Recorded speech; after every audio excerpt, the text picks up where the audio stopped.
Hi, all you people out there who are moderately sane. So are we. In fact, that's the name of our show, Moderately Sane, and this is our second installment. I'm Craig, and this is Hilary. Hi. Hello. So here we are. We left off with a bit of a cliffhanger, if one could call it that. We can. And it was about my road, how I was a very partisan Democrat um, up into a few years ago. Hmm. And now I'm kind of rejecting partisanship entirely. Like I've had it. We're I've done just with partisanship. I'm just so annoyed with it. I've had it. And this She is is coming certainly. from someone who, for a good part of my life, was a big partisan to the point of like, whatever the party said, I should think, I thought. Including ignore your eyes and ears. Yes, yes. So we had gone through some of the things since the year, primarily around the year 2000, that not only took me to be, away from a partisan Democrat, but if we shall review, we both got our political compass is really around leaning left, leaning libertarian. And now the current world we live in, where this far, far left is good, we are now in right wing fascists. Now, I may consider myself more of an independent now, but for some people's eyes, I'm right wing fascist. I don't really think so. I'm not going to buy into it. But regardless, let me pick up from where we left off. Sure.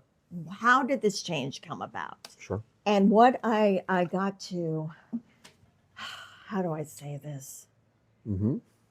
Biden. Biden. And now I don't want to disparage him entirely because I'm very sympathetic to the man and his losses. He's absolutely, and you've always had a soft spot for Biden and your mother. A little bit. I'd say quite a bit. I mean, it might be less soft than it used to be, but it started out very soft. And your mother loves Biden. Oh, I have a family who, I'm not sure if there are many people in America who love Biden, but they do belong in my family who love. But at one point, I'm sitting in the living room and I look over at my mother sitting right next to where she sits. I'm like, is that Joe Biden? It was just a picture of him with Jill and the dog. Right. And anyhow. Okay, Biden. So, and he's done some good things in his career. With all that said, let me talk crap. Okay. This is what I do. I say some good things and then I'm going to That's always a lead in. We love him and he's brilliant and wonderful and wise. Like a total vegetable. And a vegetable, yes, indeed. Okay. You just buried. No, we unburied the lead. Oh, what kind of lead is that? As if no one knows? Like, what are they going to say? I have no idea what they're going to say about Biden. Well, you said as if nobody knows, but we were told that he was not a vegetable for about 4 years when it was increasingly clear that he was. It was not only, because it's actually very sad that he had a condition that got worse and worse. Yeah.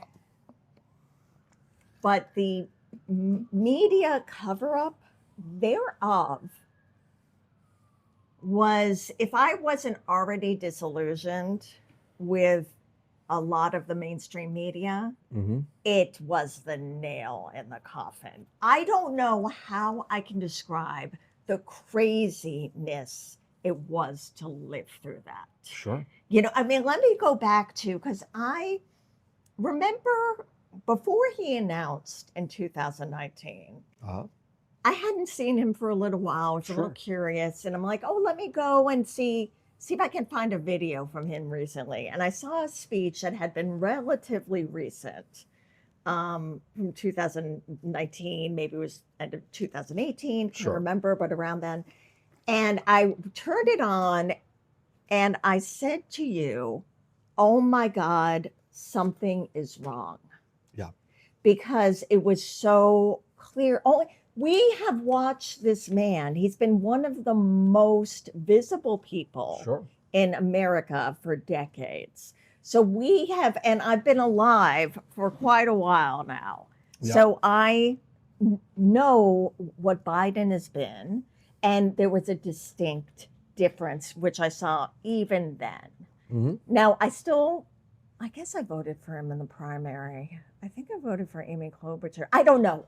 That's how much I dislike Bernie. Well, even knowing Sure. there was something going on. And then at the time, I really didn't want Trump. And I'm like, if we have to wheelbarrow this guy who's barely functioning through Wisconsin, I guess we'll have to do it. Weekend with Biden was basically the. Yeah, I mean, we sort of understood, and I was telling you that. I was like, because I thought it, and I think we both knew it. And you said, but he's got good people around him. That was sort of the defense. Like, yeah, he's losing his fastball a little bit, but he's got good people around him. Right. That was the idea, and we definitely weren't supposed to notice this, though. This was something that was basically very right wing to notice somebody. And again, we all know this from our lives. I mean, unfortunately, most of us have experienced people in our families, people that we love and know, and we know the signs of decline. It doesn't require, a degree in gerontology. Right. And we don't want to overstate it. It wasn't like he was slobbering, but yet. Yeah. But it was noticeable. Right. And then you would hear really the lies from the media, and they were lies. They were such lies for the people who are screaming about misinformation. Sure. And a lot of the democratically aligned, party aligned media, all about misinformation. The amount of misinformation that was spewed from them was shocking, to the point that it's hard for me to know what news to trust. And I cannot be with the Democratic machine anymore. It's very hard to know what news to trust in terms of positive. Like, I believe X, I believe what they're saying. But it became increasingly clear that much of the mainstream, including, and I'll mention names, I'll drop names, including Jake Tapper, who later wrote the book. I think it was something like I think it was O.J. Simpson, Finding the Real Killer. Right. Because they wrote the book, and I read the book. She read the book. But what they didn't contend with in Original Sin, the book by Jake Tapper and Alex Thompson, which was kind of, there was a big problem with Joe Biden, and they blamed just his staff. And yes. And they were tricked. They were fooled somehow. The staff certainly covered it up. But somehow they missed the main story in that, we ourselves, Alex Thompson probably a little less, but we ourselves are to blame. Sure. We had to have seen, and we kept this lie going. In other words, and they were all like, how were we supposed to know? And meanwhile, how did I know? I'm just a person sitting on my couch. 80% of people could see it, again, because it doesn't require any expertise or hearing it from his staff. This was something that you could see with your eyes and listen with your ears, and you would know. And virtually anybody would. Right. And there's that also iconic, kind of reveal that, Jake Tapper was telling Laura Trump, who was saying pretty much the same thing. Oh, that's conspiracy thinking. He was exasperated. It's like, they didn't fool you. You wanted to be fooled. You wanted to be tricked. It's like it's like, here's your ear, here's your nose, here's your nose.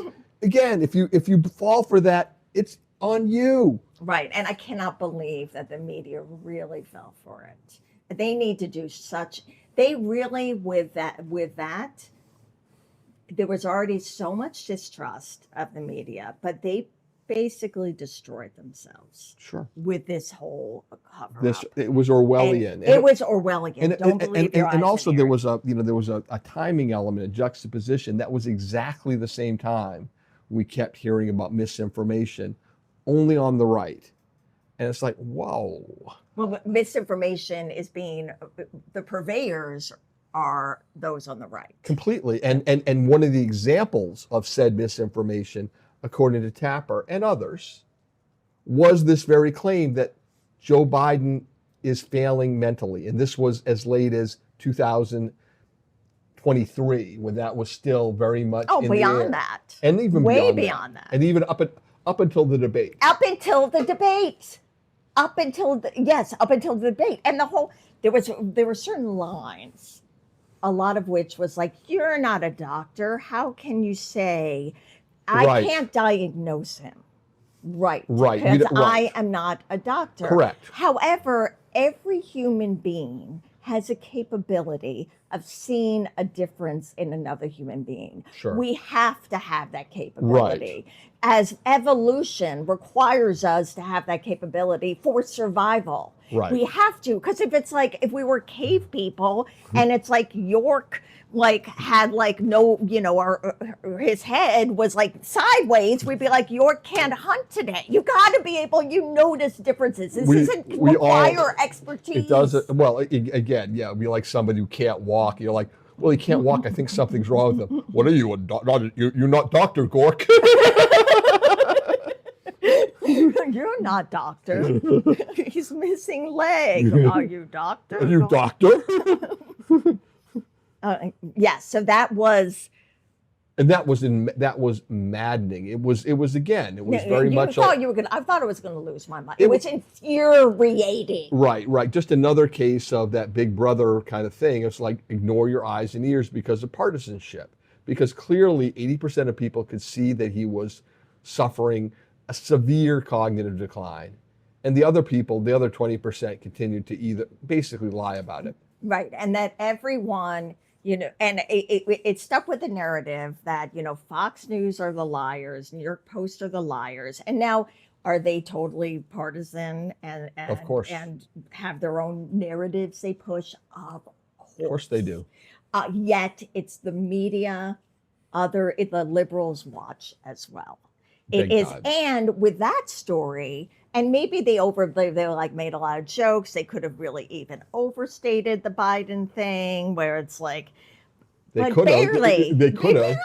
They were kind of maybe crude about it. But here's the problem. They were mean about it, but they weren't wrong. Right. Here's a problem, and here's a problem for a lot of the more democratic voters and the aligned media. It's always that Fox News are the liars, New York Post are the liars. During 2020 to 2024, regarding this story, if you were paying attention to Fox News and New York Post, you would have been way closer to reality than if you read the New York Times and the Washington Post. And I would think for liberals and for Democratic voters and the party, that's not a place you want to be. Especially when your whole self-branding is, we're the fact people. Oh, yeah.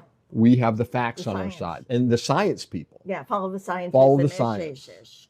Ish. It's like, but you can't follow common sense that is apparent to pretty much right in front of us and is apparent to everybody.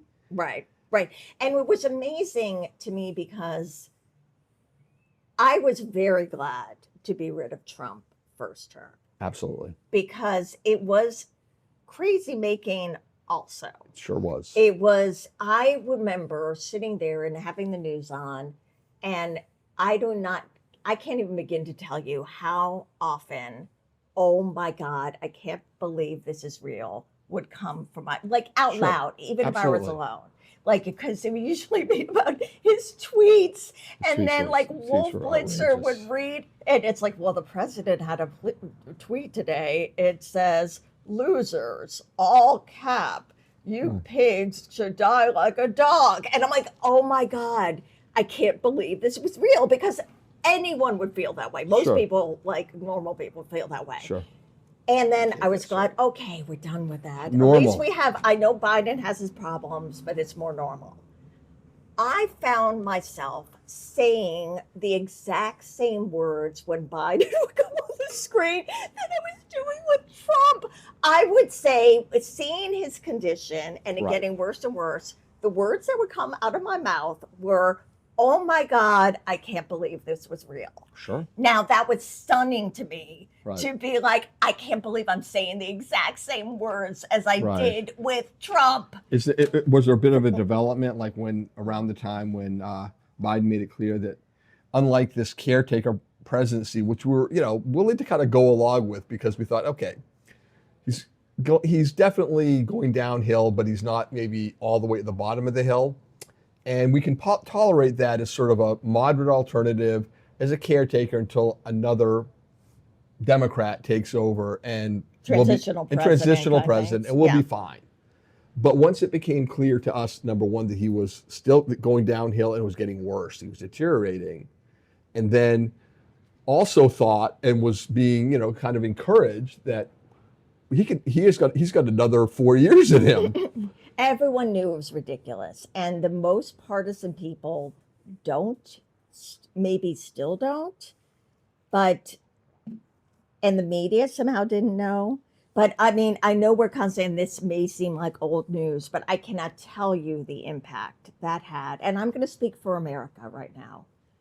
The impact and the damage that had as far as trust in media. Media and trusted sources too. Among Americans. Right. I mean, trusted sources, not we're not talking about the Jacobin. We're talking about the New York, we're talking about Washington Post. We're talking about the New York Times. We're talking about Jake Tapper. People that we think are sort of sober, hard news people that will follow the facts. That it destroyed trust in flagship gold star mainstream news institutions who couldn't point out again what anybody could see and can see. Why couldn't they? Right. Precisely. It was very, very, it was and is disillusioned. And we were even telling people, like, before the debate, right before the debate. Absolutely. Like, because, it was still a right-wing conspiracy that there was anything wrong with him. And I guess at that point, that's when I started to become a right-wing conspiracy person, because I'm like, I don't know. It's right in front of my eyes. Call it a right-wing conspiracy. It's like, what is Fox News telling you there's something wrong with Biden? I don't know. I don't call my eyes and ears Fox News, but whatever you want to call them. At that time, I wasn't even watching. Now I'll watch it once in a while because they were right about something.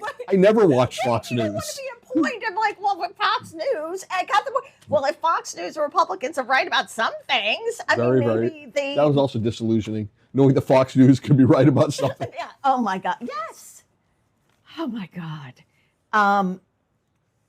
Yes, and right before the debate, we were saying, there is a problem. Oh, come on. And that was like, literally 1 minute before the debate happened, we were saying, oh, come on, he's fine. And we said, no, he's not. And then the debate happened. Well, he also had Morning Joe, I think, a few weeks before the debate, the whole, like, I'm going to tell you something about his cognitive state. And of course, expecting him to tell the truth. And it's like, this is the best version of Joe Biden. It's like, what the hell? This is the best Biden Best ever. Biden ever. Smarter. These are going to live forever. Oh my God. Including one that's a synodoke, but people will also pick on this one. Sharp as a tack.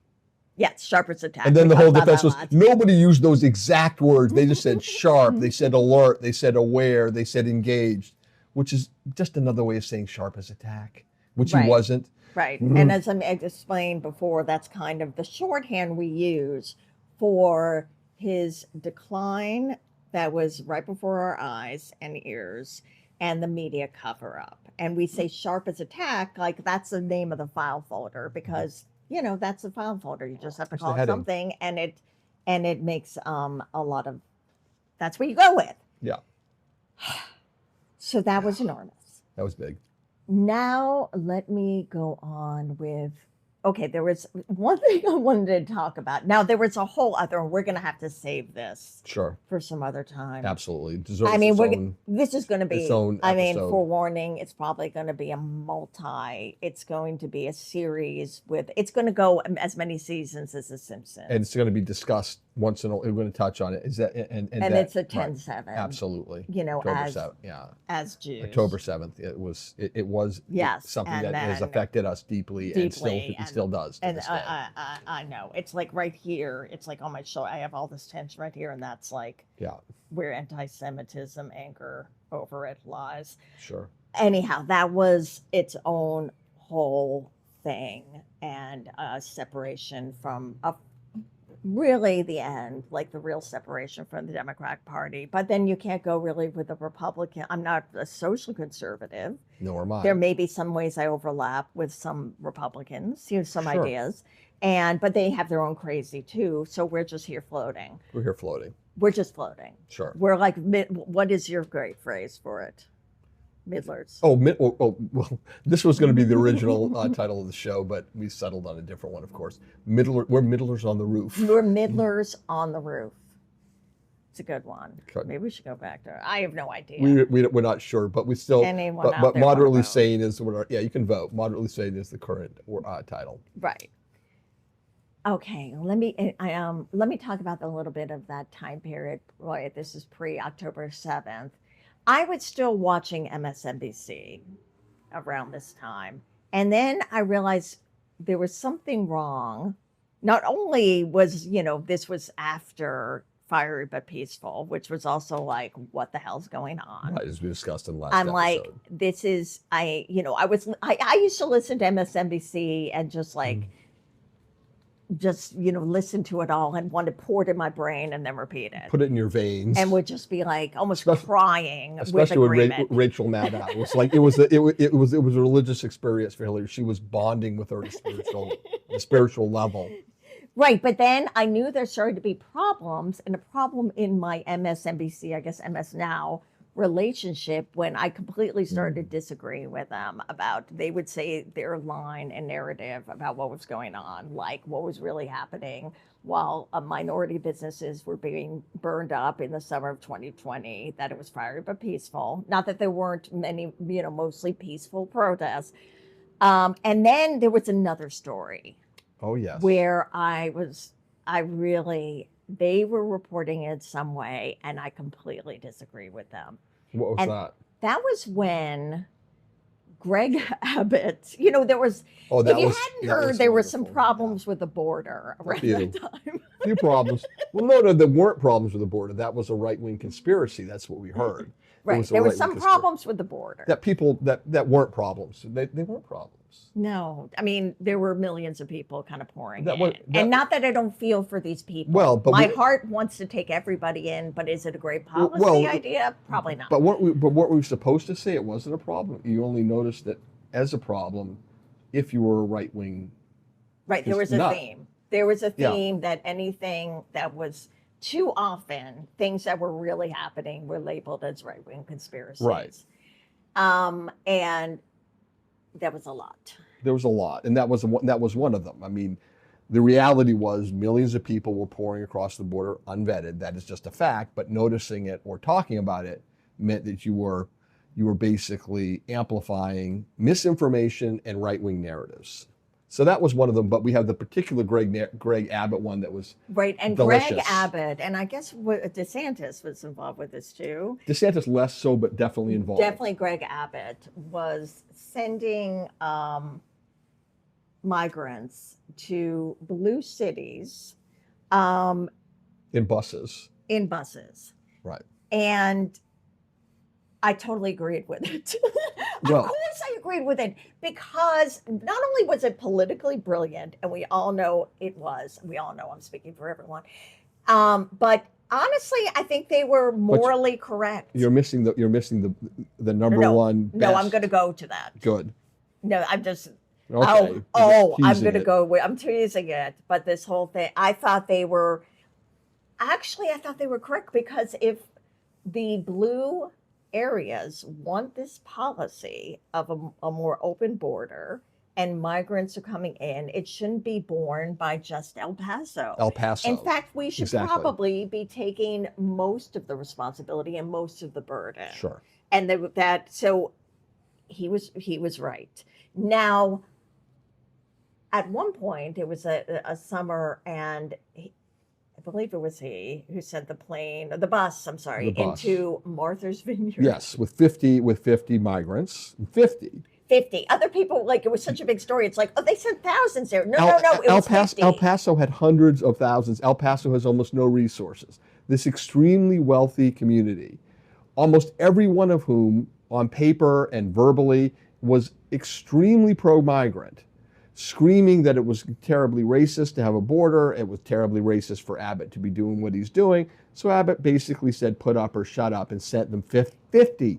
50 to Martha's Vineyard. Just 50. I know. And honestly, I was like, oh my God, this is brilliant. So smart. It's almost like they probably, and believe me, I feel for migrants. I mean, with the whole thing about what our policy should be, but in my heart, of course I do. But, well, so do the people at Martha's Vineyard, as we'll find out. Oh my God. They really cared. All right, so 50 people were bussed in to Martha's Vineyard. And it was almost like if I had to write a parody of what would happen when a bus of 50 migrants arrived in Martha's Vineyard, it would be exactly at what happened. Exactly. Now, when I was watching MSNBC during this time, they were saying, oh my God, what's happening to these migrants is human trafficking. This is criminal. This is human trafficking. And I'm like watching this. And what I was thinking was human trafficking. These are a whole lot of words to not say, not in my backyard. Just say NIMBY. NIMBY. Well, they were going with the human. I mean, they're sent different places. Biden administration busts them different places, and sent them there. Places with more resources and want them. I mean, is this so? Youngstown, Ohio, places like that, places that didn't have resources. Oh, they sent them a lot to more 30,000 places where in Ohio where they didn't have as many resources. Absolutely. But they're shrieking when they get 50. So what happened with? It was so the very liberal, sorry to use that so much as if, I mean, I'm a bit of a liberal, progressive. I'm going to use progressive because I have some liberal stuff. I'm still liberal. Progressive, I know, okay. So it was amazing. It was like they reacted just as you would think. They were really sweet to them. They were hugging them. And then they got them the hell off that island. Right. After they gave them some, they didn't even give them a decent breakfast. They didn't give them pancakes. They didn't give them eggs, bacon, something that, I would appreciate. They gave them like Fruit Loops. Yes. They were hugging. Everyone was there volunteering. And they're like, oh, you see, they were really taking care of them. And then we saw the display of the breakfast. And we're like, what? Yeah, it was like, it was days in. It was like worse than a day's in breakfast. And then you're thinking like, well, this is Martha's Vineyard. What about that cafe? What's that Black Dog thing? Yeah, the Black Dog. The Black Dog. It's like, couldn't they have made something? They have all these restaurants. Why are they there with these little things of Fruit Loops? Right. I mean, and like, did these cafes actually make something, but they only made like 25 muffins and they all had to like fight over them? Like, what's going on? Right. And then, it was Hunger Games with muffins. God. So they're like doing a whole narrative of this is awful. It's covering for these people. This is human trafficking. But they weren't just nice. Weren't they saying stuff like, "You've changed our lives"? Oh yes. Except don't change our lives. Right. Basically, once they got them off that island and back on the mainland of Cape Cod, which they couldn't do. I mean, they gave them some Fruit Loops and hugged them and smiled, and we'll never forget you. We'll never forget you. And then I know they were like, oh yeah. So they were my name's not they Jose. were really having interviewing people. It's like they changed my lives, but I don't want them to change my life. Not complete. No, not at all. I could just envision them, got them the hell off that island, and they're like, adios, Jose. My name is Pancho. You pendejo. Like, no regresa. Hasta, no hasta. Just go. Yeah. Oh my God. And and so that was like utterly crazy. Sure. That was just again almost like you said, a parody of hypocrisy. I remember what I wanted to say, which was like that. Oh, they were interviewing a woman on MSNBC who was one Martha's Vineyard resident who was one of the volunteers and hugging all of them and saying, you've changed my life, but I don't want you to change. But you can't have my spare bedroom. That's for sure. Right, and then she said, I was like, I can't do this anymore. I can't watch this stuff anymore because she was saying, here on Martha's Vineyard, we're having a real housing crisis. Crisis. What a We're homelessness. having a real housing crisis. So I guess that meant there's only 5,000 square feet worth of shelter for each person. Each person. Our mansions are almost 10% full. I mean, if we don't have 5,000 square feet per person who are only here seasonally, right? What are we gonna do? But keep in mind, these were 50 people. 50 they people. Couldn't take 50 people. El Paso doesn't have a problem. El Paso Youngstown doesn't have a hundreds problem. of thousands. Youngstown could take hundreds of thousands. Right, but Martha's Vineyard could not take 50. There was a crisis. And so don't believe them about the human trafficking. Don't want to say NIMBY thing. Sure. That was the narrative they pushed about these people in Abbott. Not that I'm all for Abbott, but like in this regard, I was for Abbott. Like how horrible they were. When you really look at that story, it's like, how horrible are these people with the smiling hugs? Right. Who didn't let them stay on the island? Aren't you the good? Aren't you all the good guys? Aren't you all the good men and women who really care? Right. They were the big-hearted moral people who care about the migrants. And they would couldn't take 50. And they couldn't give them anything more than a freaking Fruit Loop. I mean, that was like, and I'm talking about all my breaks from MSNBC Sure. and the, partisan Democratic world and the Martha's Vineyard. Worldview. I will never forget. I will never forget. It changed my life, even if it didn't change theirs. It totally changed me. I think I'm better off. I don't know. Well, then they could have been there, like in Edgartown right now. Right. Oh my lordy. Okay, so now we're moving on. Okay, I think we actually have something that's never ever talked about: Trump derangement syndrome, and we're going to explain what we mean by it, which is a lot different from what the common definition is. And we're not saying that our definition is right, because it's not like there's some provenance of long-term use. But if it means just hating Trump or disliking him or finding him disgusting, that is not what we mean by Trump derangement. That's not what I mean by certainly Trump not what I mean by it. Because I said previously in the last one, I got over Trump derangement, and I think that could be misunderstood as that you like him or you don't find him disgusting, and right. neither of which is true. I mean, it's like, so you don't hate him? No, he's very hateable. I mean, he's sometimes a little amusing to me, I must admit. Oh no. Gigs up now. Occasionally, but most of the time you're just like horrified. And like, oh, he doesn't disgust you? Yes, he's disgusting. Sure. We know. And we have some recent examples, but that isn't what Trump derangement means to us. It's when you give up every principle that you supposedly held dear because you hate him so much. That's what it is. When you make him your God, and you do you give him such control over your life that it dements you. That is what we mean by Trump derangement syndrome. Right. It's not hating him. Not hating him. It's how it affects you, how it affects people who will literally give up every view they ever held just because they hate Trump that much. And I think the border is an example. It absolutely because is.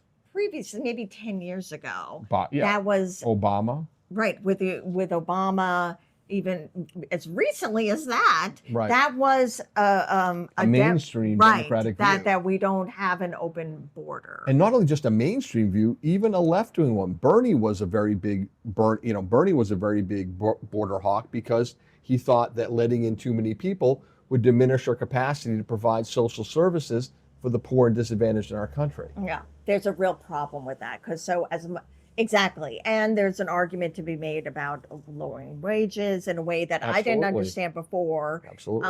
And that I kind of, my eyes were opened a bit, like, okay, there may be problems with that as far as undercutting people, and especially certain service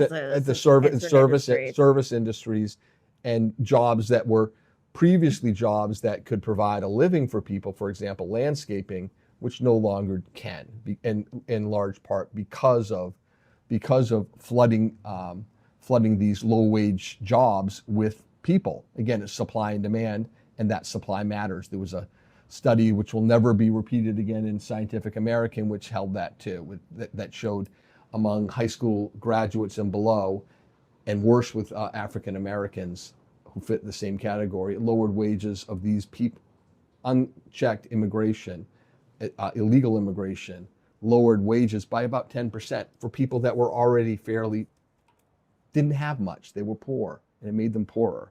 Right. And that's something I didn't understand because back in 2015, 16, I mean, Trump's rhetoric is, I think, the worst Grotesque. thing about him. Absolutely it's just so grotesque. horrifying. And we would have And discussions about it. it was certainly horrifying then, but I was in the boat of like these people supporting Trump with, with the things about illegal immigration, which Sure. always gets conflated. Conflated with it, immigration in 'cause, general. I'm certainly very, very for immigration. Sure.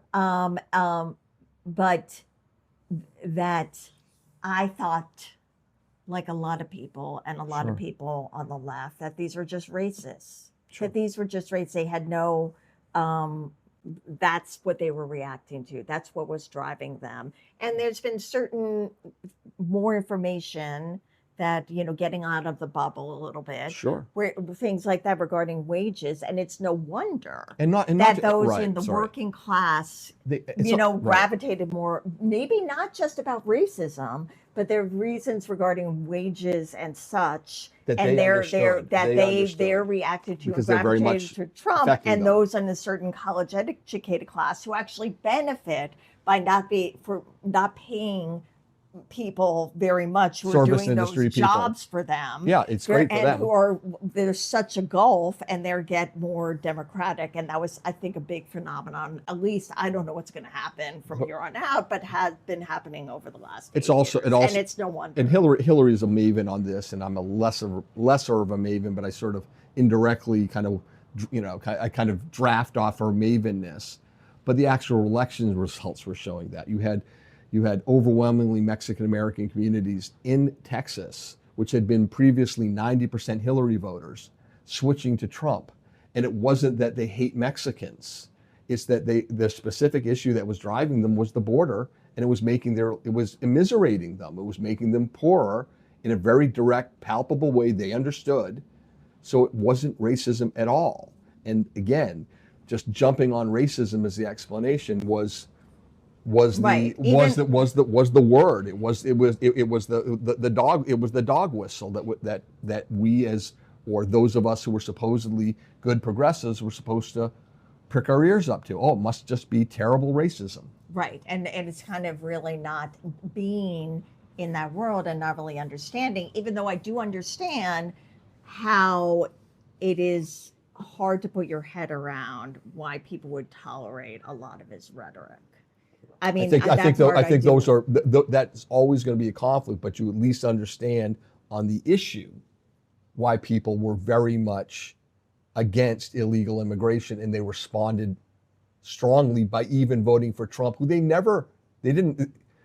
voted for Hillary. They didn't vote for Trump. And we're talking about the Mexican Americans on the and Texas Mexico border. Very striking. Striking. The most right. Absolutely. Starr County, Starr and that's County. the most Hispanic district or county, and Mexican American. Yeah, Mexican not American just generally, not Cuban. in the country. Yeah. And it was in 2016 they voted 87% for Hillary Clinton. 87, 90%. And it wasn't just 2024. There was noticeably, I was struck because I love to look at these. I guess I'm very bored, and I love to look at That's your thing. these the votes that come in, and I Sure. like zero in on different places. And I was very struck in 2020 against Biden.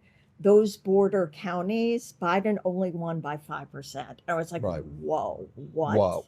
And It's on then erosion. it switched over and was dramatically more even. So from Hillary Clinton 2016 to Trump and Kamala Harris in 2024, there was Sure. a 60 points shift to Trump. Now, a lot's going on right now and to be analyzed, and that may certainly change. switch back.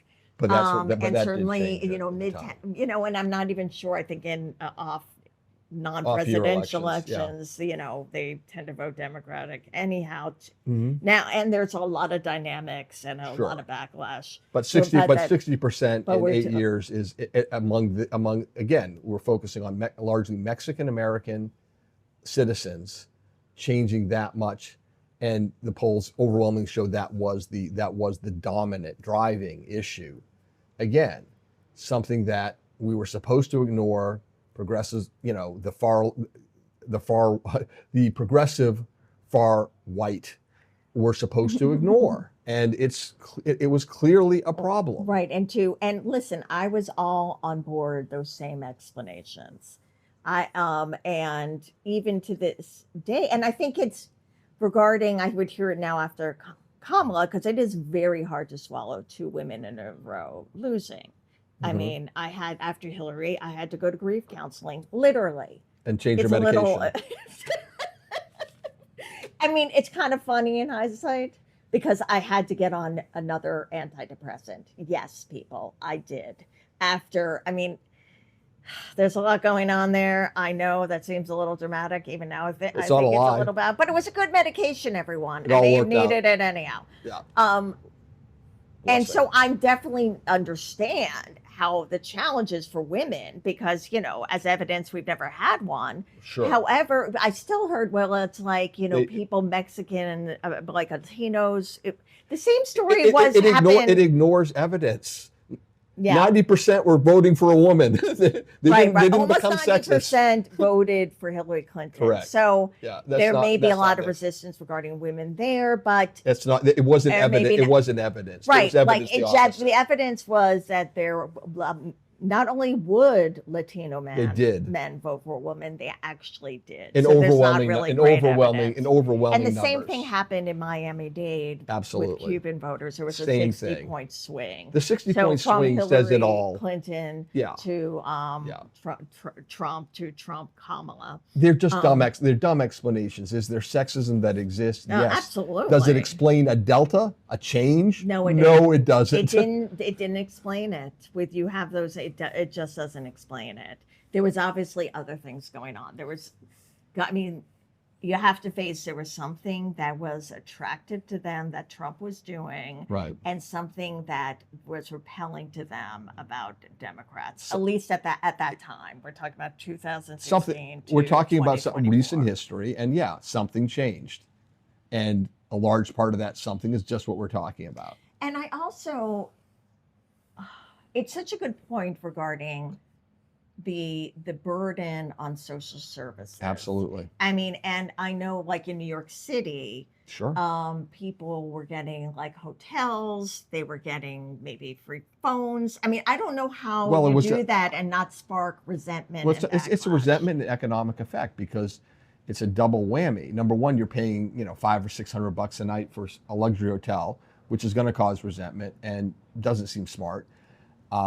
Number two, these are hotels that would otherwise be servicing, well-to-do people who would come to the city and spend lots of money, the tourist industry, and it damaged the tourist industry, and still does. And then, you have your American, legal residents and citizens like on the street. Everyone knew this was a big problem. And there's a contradiction I think a lot of progressives clearly don't see for being like, let's open up and take everyone and overwhelm the social system while also wanting to expand the social safety net. It seems to be a choice. Yeah, you can't do both. You can't do both. And by the way, I think both Hillary and I are in favor of a vastly expanded social safety net. Yeah, when possible and when done smartly. Exactly. But that's that's certainly an end goal that both of us believe in strongly. And we also recognize as a fact that you can't have that with uncontrolled illegal immigration. It is simply the two cannot coexist. And we're willing to make the choice that we think is necessary if you want what we do want, which is better services for poor Americans. With a strong economy and market. With a strong economy. If that needs to be said. That supports the social safety net to support the social safety capitalism. Net. And you need, we're actually capitalists. I'm sorry. Free market. We like to say free market. With strong social safety. With With strong taxation services. and strong that funds You because know, because in we other words, right-wing fascists. we're fascist. Right. We're not looking for neither of us have some Dickensian model where the poor are just going to, starve to death. No. The wealth needs to be distributed. There need to be services provided for those who inevitably will fall through the cracks. And there's nothing wrong with actually being wealthy. Nothing wrong with being wealthy. There really isn't. No. And we need we need them to be here and freaking pay those taxes. Exactly. And encourage business so that we can get more revenue. Right. So regarding Trump derangement, we were like, there are good examples where you're basically using him not as your North Star, but your South Star. It's like wherever he goes, I'm going to go opposite. Even if their principles or values I shared or had, 10 years ago. Sure. And that's even ones you have right now. I mean, there were people that were rooting against him in the recent Middle East crisis. It's like, I don't want it to fail. No, exactly. I don't want it to fail. And it's a hard thing to swallow because we're very team oriented. And sometimes it just goes to like a team. I want my team to win, even if like the world goes to hell. Sure. Bill Kristol is a good example. He is probably the best example. Bill Kristol, as we all know, is a never Trumper, but has a long history, including as a Quayle advisor, of being a Dan Quayle. Dan Quayle. Not the bird. Not the bird. He advised birds as well. Some people might think that he was a bird advisor. Didn't advise Robert Byrd. He advised Dan Quayle, and was a very solid conservative on most issues, a Reagan conservative, a neocon. And who did he support in the mayoral race? Right. He became very, very anti-Trump. It became his South Star. Right. And he threw away him, if he had these values that he had for all of his life. Right. To the point that recently said he would have voted for Mamdani. That is Trump derangement. That is an example. Yeah. That's terminal stage Trump derangement. Not because he hates Trump, but because he's willing to give up every principle he ever had because he hates Trump. And if Trump wants a border, then we don't want one. Then we don't want one. We can't have one. Right. Or if Trump wants like peace in the Middle East, then we can't have really that either. Right. We can't have that either. I mean, it's like that. And I had to fight against that. Sure. I had to be like, I need to if we hate him so much, or if anyone... other people, as we know, hate him so much. Stop making him your everything. Absolutely. I mean, it doesn't seem like he's like guiding your entire being and life. Just stop it. Right. Try to stop it. You can stop it. And there's also a factor in the Trump derangement. What's that? And this is, once again, doesn't mean not acknowledging he's a dick. We have to keep saying that. I know. I keep having to say that because you're like, what do you mean? So you love Trump. What I'm getting for this is you love Trump. These are always conversations I have. Like, well, we talk about, it's like, because you're losing your principles. Like, so you love Trump. You're saying he's good. You're saying he's like, no, oh my God, like, are the words coming out of my mouth? It's very Right. You're saying you like his tweets. You like what he said about Rob Ryder. No, these yes. Oh, it was fantastic. No, we hate, no, yeah, we love that. We love that. Yeah, that's us. He can't even help himself politically, Trump. No, he can't, unfortunately. Because he's such a vomiting id. That's a problem. Oh, it's disgusting. Horrible problem. But another aspect of it is the reading things without perspective. Without any perspective. Right. Now, does he stand alone and just being a vomiting id of disgustingness? He's got a unique place publicly. I'm sure many presidents would. A lot worse, actually. Maybe even way worse. Yeah, I think occasionally I hear it can be okay. Secret bombing of Cambodia maybe was worse. I don't know than even the awful tweets, and they are awful. They're all awful. But and killing people's probably going to war, really unnecessarily, sadly, in Iraq, and how many people died. Right, actually a lot more was worse. Even if George Bush, I think, is a nicer man. I think George Bush was a very nice man, but I think there's no doubt that And it's not an unimportant thing, and you make this point often, that part of the job of being a president is your public microphone. You are the representative of the United States. It's something akin to being a king. You are a figurehead. And at that, I think Trump is undoubtedly maybe the worst president ever. He really is. On and that it's level. Very divisive. Right. He's not the only one, sadly. Unfortunately, with Trump, with the derangement, the other side has followed him along with being very, very divisive. I'm so sad to say, but it's true. Freaking true. Unfortunately. It's true. Like, don't, become him. The worst things. That is the worst stage of Trump derangement syndrome. It's like if I hate vampires and I become a fucking vampire, I start sucking blood and hanging upside down at night and living in a coffin. Right, and celebrating people's deaths. Right. Celebrating deaths is really the worst thing. I mean, I'm pretty much nonpartisan on that. I'm pretty much John Donne. Yeah. Ask not for whom the bell tolls, it tolls for thee. I think anybody who celebrates anybody's death short of Hitler or Osama bin Laden is a maniac and should be condemned. Trump does that and should be condemned and deserves it. Many on the left, unfortunately, seem to also cheer death in ways that are similarly disgusting. Right. Oh, absolutely. Absolutely.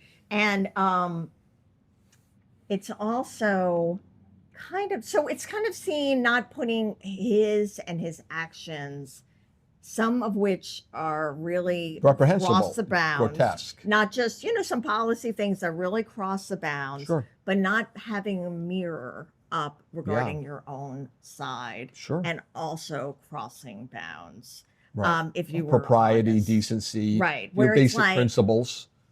For instance, there's a lot one can discuss and can be alarmed about regarding deportation policy. The deportation policy. But in Trump's deportation policy, and and I understand the fear in some communities. There's certain things everyone wants the process that is due.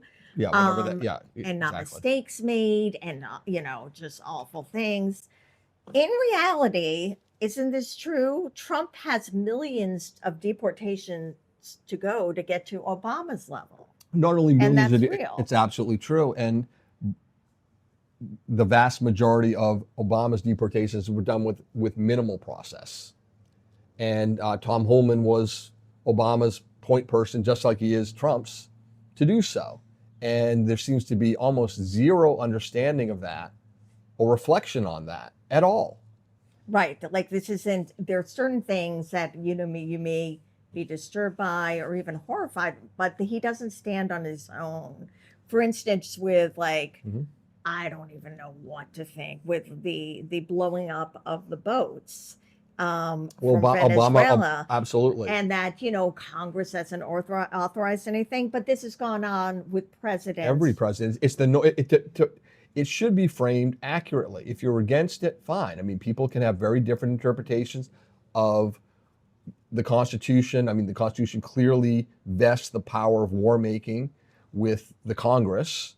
And the War Powers Act, was passed in part to limit presidential authority in these areas. But again, Trump does not stand in any way alone in this. In fact, he's been much less active in killing people than most of the other presidents that we've had, including Obama, who, and this was also gross of Obama. Obama would make jokes about how we like to drone people. Right. It was like it's supposed to be a laughing thing. And we also needed to, I am for droning people sometimes. Sometimes you have to, if these are, This is the terrorists. And this is just part of the ugly reality. I mean, almost nobody, and it would be an extreme position, I think. I mean, we could argue about it and we discuss it intelligently and probably take longer and probably beyond my ken and to do so. But from my understanding, actually declaring everything a war isn't even what the War Powers Act requires, because we need to have an executive that's the commander in chief that can act quickly and doesn't have to go to the Congress for everything. And this is also part of our constitutional system, which goes back to the Roman era when Pompey and all those people had to go to the Senate. They got their asses kicked by Caesar, who didn't. In other words, that was part of their foundational idea that governed or helped inform how our Constitution was created, was structured. It was meant to give the president a great deal of authority to act quickly. We just didn't want the president to get us into long, drawn-out conflicts. Right. So there's a lot of complications. It's very complicated. And how much leeway the president has. And Sure. It is. I mean, and we're acting and to act like, but it's very complicated. But a lot of the reporting would suggest that Trump is doing something unprecedented, and that's simply not true. Right. Disagree with it? Not think it's great. It's not unprecedented. Right, it's not even close. And so that's a big part of it, the lack Sure. of perspective, the making him your everything and throwing away principles and values you have just because Trump is for it. Mm-hmm. That and becoming irrational. Like people who I know, right. We who are smart. Who are smart, always been sensible. Rational, are now like freaking conspiracy theorists. Like Alex Jones, like the whole, he wasn't really shot in the ear. This was just an operation, and Trump literally, I guess, murdered somebody. People I've ever known, like I'm like shocked. What is the great term for it? Blue anon. When it's like QAnon craziness, but it's like Democratic, therefore blue anon. It's right. Pretty hilarious. But the most rational people on earth, and not realizing that. Okay, number one, could Trump have gotten shot? I mean, a man died. Yeah. A man freaking died, but they would say, those people would say, of course Trump would kill someone. I mean, they would do that He's a murderer. too. And not realizing, well, I don't know. Isn't the explanation especially young men go crazy and shoot people in this country? It never happens. It never happens. Charles Joseph Whitman. I mean, I don't know. I mean, must have been a Trump lover. Every day. It happens every fucking day. That way. It couldn't happen the way it happens every day. And they also don't realize that, okay, if this was a stage thing that was to like get him sympathy and therefore win the presidency. Yeah. If they simultaneously believe that Trump is surrounded by stupid dummies and a cabinet that's like a clown car of idiots, and not realizing that contradiction. Because if they pulled that off without a hitch, absolutely, and they like just got the ear, and fooled everybody. Right, and then it played out just the way Trump planned it, with the pictures and all that great. And then he wound up winning, and those people are not in a clown car. They are utter geniuses, and they are utter geniuses. If they were able to organize that and pull that off, actually, those are the kind of people who should not only be running the country but the world. Yeah. So, like, if you're not seeing, and I'm not saying that about who are around them, but according to your theory, if you follow your logic, that's what you're saying. Yeah, that's what's and then implied. you can't also say that they're all so stupid, clown car incompetence. They're apparently the most competent people we've ever seen. Yeah, exactly. Pick a lane. You can't have both. Oh my God, I think. Oh, you know what? Yeah. We have more to discuss, but I think we can wrap this up. Yeah, I'm going to talk about that. Well, we're going to talk about that. Oh, we have so much. I think we've been moderately sane, and I'm going to try to keep moderately sane. Moderately sane. I'm going to do the same. I can't promise. I can't overpromise. No, I'm not going to have too high of expectations. Moderately sane, here. and this has been moderately sane. We are moderately sane, and we hope you are as well. Till next time.